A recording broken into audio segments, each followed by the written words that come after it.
दोस्तों आपका स्वागत है आज के लेक्चर में, जहां आज हम बात करने वाले हैं बांग्लादेश के बारे में। जी हां, बांग्लादेश एक बहुत सीवियर इकोनॉमिक क्राइसिस में फंस सकता है। और देखो, मोहम्मद यूनुस ने खुद अपने पैर पर कुल्हाड़ी मारी है, क्योंकि हाल ही उनका जिस तरह का स्टैंस रहा है इंडिया के विरुद्ध, ये बैकफायर कर गया है उनके ऊपर। और बांग्लादेश की जीडीपी पर भी इसका बहुत ज्यादा असर दिखा है, क्योंकि 2023 में जो कि 5.8% का ग्रोथ रेट था, वो अब सीधा 2025 में 3.9% का ग्रोथ रेट हमें दिख रहा है। तो एक शार्प डिक्लाइन देखने को मिला है हमें एज सच बांग्लादेश की जीडीपी ग्रोथ रेट पर। और फिर चीजें इतना ज्यादा बिगड़ गई हैं कि इवन आईएमएफ ने 1.3 बिलियन डॉलर्स का लोन भी विदहोल्ड कर रखा है फिलहाल बांग्लादेश के लिए। और देखो, इन सारे इवेंट्स का इंपैक्ट हमें एक्चुअली में बांग्लादेश के स्टैंड पर दिखने लगा, क्योंकि हाल ही क्या हुआ, on last Thursday Bangladesh called on Pakistan to issue a formal public apology for the 1971 war atrocities and pay about 4.52 billion dollars. मतलब यहां पर पाकिस्तान को यह कहा जा रहा है कि भाई आप एक माफीनामा दो फॉर्मली, जो कुछ भी आपने 1971 वॉर में एट्रोसिटीज किया था, और इसका एक amount that is 4.52 billion dollars के आसपास आपको देना पड़ेगा हमें। तो आइए हम समझने की कोशिश करते हैं इन सारे डेवलपमेंट्स को, और इसके साथ क्या हमें इंडिया और बांग्लादेश के बीच में एक ट्रेड वॉर स्टार्ट होते हुए दिख सकता है। So many things to understand in this lecture, but before that I welcome you to Sriram's IAS, serving the nation since 1985. अब ऑफलाइन हो या online, we are the lifeline. ना दोस्तों, मैंने आपको पिछले लेक्चर में भी समझाया था कि बांग्लादेश आखिर क्यों राइजिंग स्टार है एशिया का। अगर आपने उस लेक्चर को नहीं देखा था तो दोबारा मैं इस पॉइंट को राइज करता हूं आपके सामने, because this is important to understand कि बांग्लादेश क्या था और अब क्या बन गया है, क्यों आखिर इस राइजिंग स्टार की जो चमक है वो फीकी पड़ते हुए हमें दिख रही है ना। जैसे कि आप देख सकते हो, it was one of the world's fastest growing economies, लेकिन अब धीरे धीरे करके प्रोग्रेशन हमें नीचे की तरफ दिख रहा है। Right now Bangladesh growing rapidly over decade, ये पिछले 10 साल का जब हम बात करते हैं तो काफी तेजी से ग्रो किया था, इसीलिए इसे कहा जाता था the next Asian tiger. Now ये एक रेफरेंस था कि एक टाइगर पहले से है, और वो क्या, इंडिया। राइट, तो ये बताता है कि कहीं ना कहीं इनडायरेक्टली जो बॉन्ड है एक दूसरे के बीच में, दोनों कंट्रीज के बीच में, वो हाईलाइट हुआ करता था। Now economies and political stabilities are driving its journey towards the future. Now ये सारी बातें तब की हैं जब शेख हसीना नेतृत्व किया करती थी बांग्लादेश की। राइट, बांग्लादेश को वो नेतृत्व कर रही थी, तो इसीलिए कहा जाता है कि एक लीडर काफी मैटर करता है। एक लीडर कैसा होगा उस पर देश का सारा कुछ निर्भर करता है, आप कह सकते हो। एंड इवन जैसे कि आप देख सकते हो कि currently the 41st largest economy and Bangladesh will be 25th largest economy bye 2035। तो एक बड़ा अचीवमेंट किया जा सकता था बांग्लादेश में। 7% का जीडीपी ग्रोथ था लास्ट 5 ईयर में एवरेज, 227 मतलब dollar 227 dollar per capita GNI था, ग्रॉस नेशनल इनकम। राइट, 2020-21 के रेस्पेक्ट में अगर हम बात करें, अगेन 25 बिलियन डॉलर का रेमिटेंसेस, मतलब बाहर में जो लोग बांग्लादेशी नेशनल्स जो वर्क कर रहे हैं, उनका 6% कंट्रीब्यूशन जीडीपी में, as such you can say. तो आप इससे एज सच समझ सकते हो कि कितना ज्यादा एक प्रोग्रेसिव कंट्री हुआ करता था बांग्लादेश। लेकिन अब कहीं ना कहीं हमको लगता है कि नजर लग गई है बांग्लादेश को, एंड जिस रास्ते पर बांग्लादेश निकल पड़ा है, आप ऐसा कह सकते हो कि एक काफी अंधकार भरा रास्ता है उस तरफ। क्योंकि अगर वैसा होता है, कंटिन्यूअसली बांग्लादेश का स्टांस उस तरफ रहता है, क्योंकि आज क्या हो रहा है उनके देश में, मतलब ये जो आप देखते हो इस पॉइंट को कि 45% of its population is aged below 24 years, मतलब एक युवा देश है। राइट, और इसका जो एक्चुअली एनर्जी है ये गलत डायरेक्शन में यूज किया जा रहा है। आज के वक्त में एक्सट्रीमिज्म बढ़ रहा है, फंडामेंटलिज्म सामने दिख रहा है, युवाओं का जो कहीं ना कहीं आप विचारधारा है वो बदल रहा है।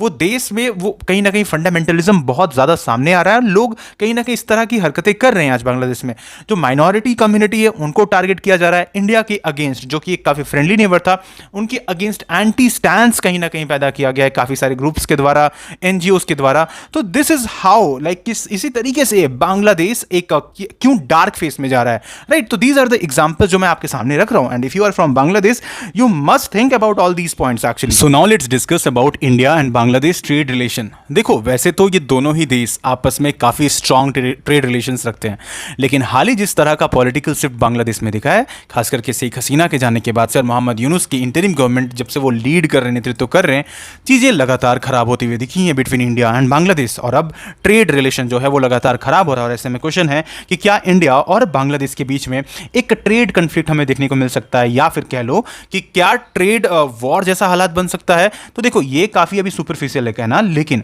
जिस तरह से टेंशंस बढ़ रहा है इसकी पॉसिबिलिटीज दूर भी नहीं है, ये भी हम कह सकते हैं। तो सबसे पहले देखो, हम जब बात करते हैं as such India and Bangladesh trade relation के रिस्पेक्ट में, तो now India being Bangladesh's largest trading partner in as such South Asia, and Bangladesh being a significant export market for India. तो एज सच दोनों ही कंट्रीज एक दूसरे के ऊपर में काफ़ी ज़्यादा एज सच ट्रेड पर भरोसा रखती हैं और रखते हुए आ रही थी अब तक। एंड इसी का नतीजा है कि जब बायलेटरल ट्रेड को हम देखते हैं तो वो अराउंड 12.9 बिलियन डॉलर्स के आसपास का है, राइट। 12.9 बिलियन डॉलर्स के आसपास का है फॉर फाइनेंशियल ईयर 2023 एंड 24। तो इससे ही समझ में आता है कि दोनों के बीच में रिलेशन स्ट्रांग रहा है। एंड इवन इंडिया खास करके ट्रेड सरप्लस एंजॉय करता है क्योंकि ओवरऑल 11.06 बिलियन डॉलर्स का हम एक्सपोर्ट करते हैं बांग्लादेश को, एंड इसके अलावा 1.8 बिलियन डॉलर्स के आसपास का इंपोर्ट रहता है। तो इस वजह से यहां पर ट्रेड सरप्लस भी है। तो जैसा कि यहां पर हमने इनिशियली डिस्कस किया कि पॉलिटिकल शिफ्ट की वजह से चीज़ें बिगड़ गई और अब हमें ट्रेड हॉस्टिलिटीज़ देखने को मिल रहा है। और इसका ही नतीजा है हाल फिलहाल हमने देखा कि जिस तरीके से बांग्लादेश ने कहीं ना कहीं जो बातें कही हैं खास करके इंडिया के रिस्पेक्ट में या इंडिया के जो नॉर्थ ईस्टर्न स्टेट्स है उसके रिस्पेक्ट में, तो इंडिया को ये हर्ट किया कहीं ना कहीं। एंड दैट्स वाई इसका ही नतीजा रहा कि हमने जवाब दिया और हमने ट्रांसशिपमेंट फैसिलिटीज़ को इसी महीने बैन कर दिया, कंप्लीटली कैंसिल कर दिया। अब इससे होगा क्या कि बांग्लादेश जो ट्रेड किया करता था कुछ कंट्रीज, लैंडलॉक कंट्रीज जैसे कि आप ऐसा कह लो नेपाल है या even Bhutan and even Myanmar मान लेते, तो इन कंट्रीज़ को कहीं ना कहीं जो ट्रेड करने में दिक्कत अब आएगा बांग्लादेश को, ये बहुत ज़्यादा आएगा डेफिनेटली, राइट। एंड इसका इंपैक्ट क्या होगा? Definitely this will disrupt Bangladesh trade logistics, potentially causing significant foreign exchange losses and affecting exports to landlocked countries also। और फिर ऐसे में कुछ बड़े क्वेश्चंस भी उठ रहे हैं क्योंकि अगर बांग्लादेश इन सिचुएशंस को हैंडल नहीं कर पाता है तो बांग्लादेश की इकोनॉमी एक बड़ी क्राइसिस में फंस सकती है।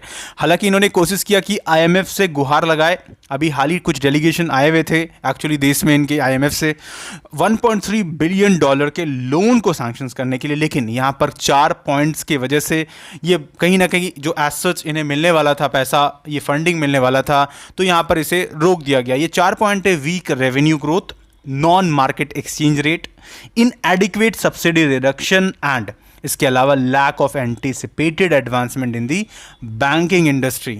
नाउ अब जरा आप सोचो कि मोहम्मद यूनुस जो कि खुद एक बैंकिंग सेक्टर से ही आते हैं, राइट, माइक्रो फाइनेंस वाले कहीं ना कहीं बैकग्राउंड से आते हैं, इसके अलावा वो अपने देश की इकोनॉमी को प्रॉपरली चला नहीं पा रहे हैं। और इससे समझ में आता है कि वो इनकैपेबिलिटी दिखती है, हमें क्लियरली दिखती है यहाँ पर with respect to Bangladesh actually. और फिर देखो दूसरी तरफ अभी हाल ही 6th round of foreign secretary level की मीटिंग हुई है ढाका में, राइट। 15 साल बाद ऐसा हमें होते हुए दिखा है। एंड जहां पाकिस्तान की तरफ से फॉरेन सेक्रेटरी मिस आमना बलोच आई थी, तो दूसरी तरफ से बांग्लादेश के foreign secretary MD Jasim Uddin थे। तो दोनों ही तरफ में यहाँ पर कई सारे बातें रखी गई, लेकिन यहाँ पर इस बात को भी रखा गया कि पाकिस्तान को जो अबाउट 4.5 बिलियन डॉलर्स के आसपास का अमाउंट है वो बांग्लादेश को देना चाहिए, और जो कुछ भी एट्रॉसिटीज हुआ था उसके खिलाफ माफीनामा भी कहीं ना कहीं देना चाहिए। अब देखो फिलहाल बांग्लादेश को कहीं से भी फंडिंग मिले वो बांग्लादेश को हेल्प करेगा, लेकिन जिस तरह का क्राइसिस में बांग्लादेश फंसने जा रहा है, it will be not easier for them, right. और भी अभी कई सारे डेवलपमेंट सामने आएंगे इस टॉपिक से रिलेटेड, एंड जो भी डेवलपमेंट आएगा I will definitely come up with updated lectures for you guys, and for that what you need to do is to subscribe Sriram science अगर अभी तक आपने नहीं किया। At last, may God bless you all.